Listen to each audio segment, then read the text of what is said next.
I wanted to offer a couple high-level thoughts and a summary of what I heard. This conversation about energy transition is happening in so many places right now. The University of Utah Law School had a similar conference 2 weeks ago. Sun Valley's Chamber of Commerce meeting next weekend will be focused on energy. Many of you are coming from other energy conversations and going to other energy conversations. And we're so grateful that you joined us here for the work that needs to happen on the ground in Idaho with us. I think we got a real sense of the urgency of this issue and also the amount of work that happens behind the work that we talked about today. And thank you to all of you that are doing that in and out every day and positioning yourselves to be experts in this space. We heard a lot about the challenges that are happening. We heard that last year was the hottest year on record, and 2021 and 2022 before that were the hottest and the driest on record before that. And we heard that it's challenging to try and make communities thrive in that context. So we need to get more out of the existing grid. We need stronger markets to connect the West and the places where energy is being produced. But we also need to change the way governance is structured. And the West is special. We're very special, right? But we're special in challenging ways. And the lack of regional governance, especially around markets, makes using public lands to the advantage of energy transitions really challenging. And so the connecting of the grid to new energy is slow, and not in days or in months, but in decades.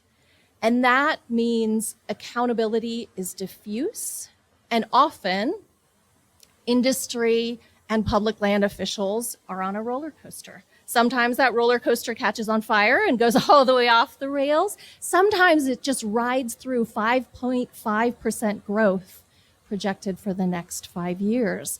And so it's hard to move energy around because of these bottlenecks, but the attention to clean, affordable, and reliable energy must be matched with the production of solar and wind to meet the load. We watched a map of real-time pricing this past winter and how challenging it was to distribute that. We heard about the bottlenecks of permit delays, and we saw so many examples of how change isn't coming, change is here, right? And change is what we're experiencing. We heard about wells running green, and we heard about pitchforks and torches and threats to private property in the defense of what's happening or proposed to be happening on public lands. We heard how some people are scared and change is hard, but that 0 wind turbines are operating on public lands in Idaho and no solar and only 2 geothermal. So we heard about tremendous potential that's there if we can get through the jurisdictional complexity and coordination. We heard about the need to modernize. And we heard about the need for updating. And we also heard about bad actors and good messengers. The opportunities I think we also heard about are repurposed infrastructure and streamlining permitting on places like transport corridors that are already there, already disturbed. We heard about the need for efficiency and ideas for that. And we heard about the important targets of clean energy goals, like Idaho Power's 100% goal in 2045. Improvements in storage technology, ideas about regional markets and organizations, and a number of studies about Western states' reliability are helping us understand what our potential is. We heard that Idaho Power customers, 90% of them support clean energy. That's a pretty dramatic goal. We had one essential reference to the flux capacitor. We could talk all evening about Back to the Future, and we heard more about planning for the future than we did about that fantastic trilogy. We heard about the decreasing cost of solar and batteries, 85% since 2010. It's a whole new horizon there. We heard so many opportunities framed as acronyms. The PPP, the planning, permitting, and paying for it. The CCC, the climate, community, and clean. We heard about TT, transmission and technology. But more than anything, we heard about NEPA, right? And we heard about the need for NEPA, but that sometimes it comes up short, right?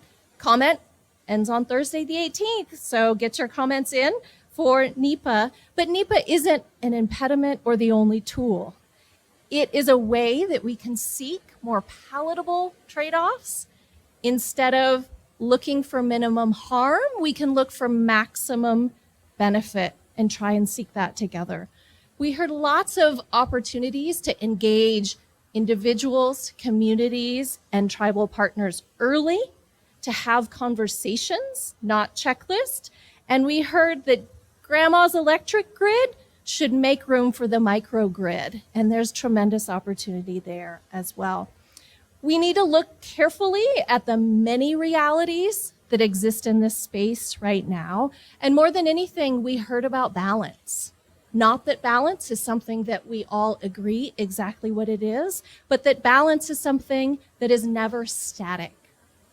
I'm tremendously grateful that the unique power of a university to convene a dialogue like this through an entity like the Andrus Center can do this and can have this conversation. So I extend my gratitude to the panelists, to the moderators, to the speakers, to the Energy Policy Institute for being our thought partners on planning the agenda and asking the right questions, and especially to the logistical staff of the Student Union Building and the Andrus Center that made everything run smoothly today. Thank you again for joining us for this conference today.